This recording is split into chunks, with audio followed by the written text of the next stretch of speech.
Boys, I can vividly remember school. Like, I was like so disengaged at like all the teachers, and like I had like friends. I was like that kid who like had friends, everyone. But I never had like a group. I was never like athletic or like even like smart. So I had like no group to fit into in school. I was just kind of like doing my own thing. I dropped out in 10th grade, which was a decision that I made, and I can remember vividly one night, man. I tried several dropshipping businesses. They all failed. I tried running a YouTube channel. It really flopped pretty bad. Just making music. It kind of was paying me, but like I was making like meme songs. And I remember I was laying in my bed, man.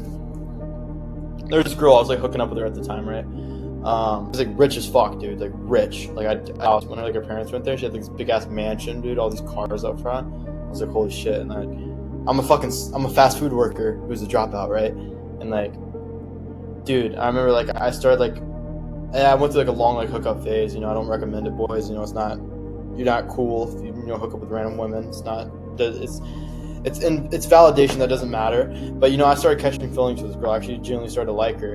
And then I remember one time we're like laying in like the backseat of like my beat up piece of shit car.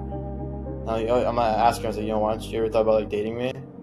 And then she straight up told me to my face, like, I don't think I could ever date you because you're like a fucking fast food worker. My parents probably wouldn't like it. You're like a dropout fast food worker, and like my heart like shattered. I was like, damn, I low key I cried later that night, because not only that, but like my business failed. Like I was making no money. I was flipping burgers. I was a dropout with no accolades.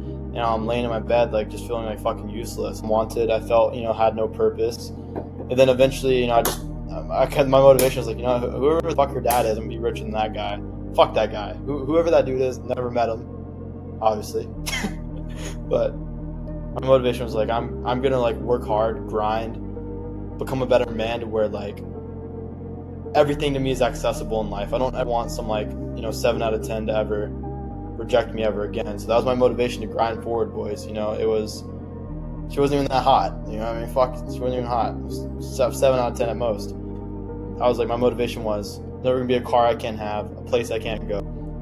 A 7 out of 10 that if I want, and that was my motivation, boys. And I want any of you who are, dealing with a situation like that, maybe you don't feel good enough, or maybe you feel whatever, maybe you have a high school diploma, maybe you don't, maybe you grew up, rich or poor, maybe whatever, right? But you can use that as motivation. You can literally look at people who like think you're not good enough and be like, yeah, fuck you, I'm gonna, prove it. And now at 19, I'm at a position where like, I'm building my business, which is pretty fucking sick. You guys can, follow and tag along on the journey. But you guys can really like define your own reality. You don't have to play by the rule book. You really do not have to play by the rule book. I'm a dropout. I have no business like doing anything in my life, but yet, I don't know what the statistics are for dropouts. You start businesses and make millions of dollars, but I'm going to be that 1%. So it feels good.